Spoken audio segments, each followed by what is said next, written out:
So, in a seeming never ending attempt for Sony to leverage their existing IPs into, I guess, recurring revenue by way of live service games, we have a new Horizon game, not Horizon 3, but Horizon Hunters Gathering. And from their Steam page, this is how they describe what the game is. Find your calling and team up as humanity's last line of defense against deadly machines in Horizon Hunters Gathering. Squad up in 3-player teams. Choose from a roster of uniquely skilled hunters, each with a different playstyle and weapon. Fight in coordinated co-op with friends or alongside NPCs against deadly machine threat. Hunt lethal machines together. Face off against challenging and lethal machines with a variety of attacks and elemental effects in high intensity missions across different environments and landscapes. An ongoing adventure. The hunt doesn't end. Experience the adventure in the story of this new battle against the machines through a richly interconnected campaign. Join our Horizon Hunters Gathering playtests. Want a chance to be among the first to play and rally hunters? You can join that. So, this is going to be coming out on PS5 and PC.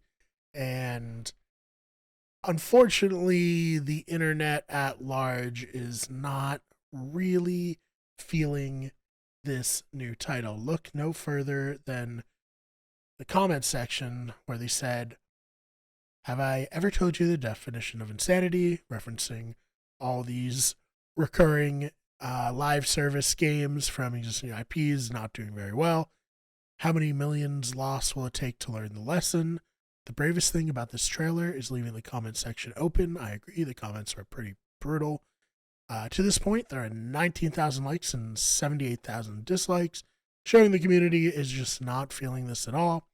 And then how many companies failed when they said, "We love making single-player games, but..."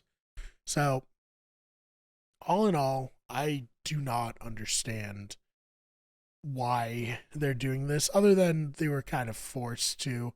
I think another thing that really works against this title is how very different it looks from Horizon Zero Dawn and Horizon Forbidden West. Those have a pretty distinct art style and a more realistic feel to them. Where this game, I mean, it's been said, but it's true, it looks like Fortnite. And that's not really what people are after these days. I know I'm certainly not rearing to play it. And to add insult to injury, Jason Schreier confirmed with Guerrilla Games that the Horizon 3 release is still a ways away, as they are focusing on making this live service game. And now, I'm never one to write a title off before I've played it, and provided that this is an affordable game, I probably will try it out. I do enjoy the Horizon series very much. Aloy, I think, is a great addition to the canon of video games in terms of compelling protagonists, but I feel like, we just saw this with Highguard, right? Another game looking to be a live service title, looking to get attention in a very saturated market.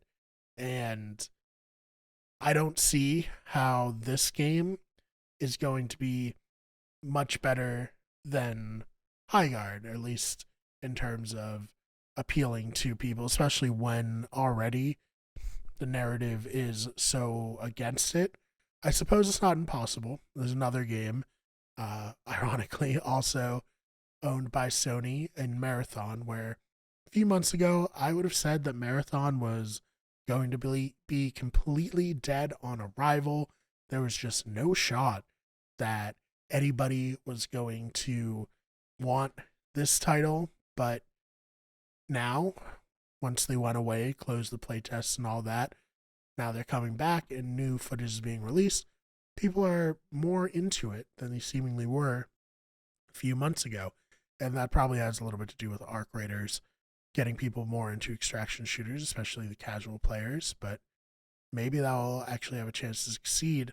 I think it's more likely that Marathon succeeds than this Horizon spinoff. And again, it pains me. I don't want this to fail.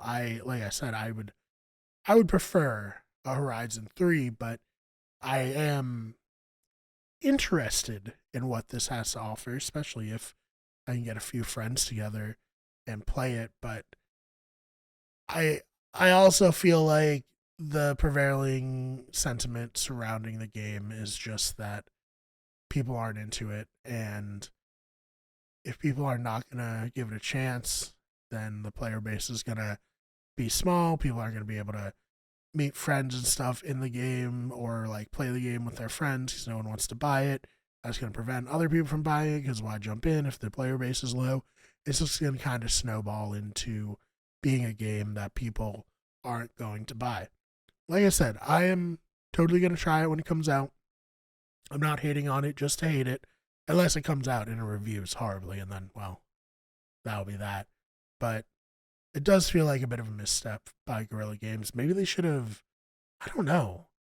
Sony should have hired another studio to take it, cuz again, it's not like this game looks or feels like Horizon proper. It's very much a different art style and a different style of game altogether. So, what are your thoughts on this? Do you think that this has a chance, or do you think that it's already gotten off on a bad foot and you really can't get off on a bad foot in the live service game? Let me know your thoughts in the comments. Thank you so much for checking out this video. If you enjoyed it, please subscribe. We have new videos coming out all the time here on the channel.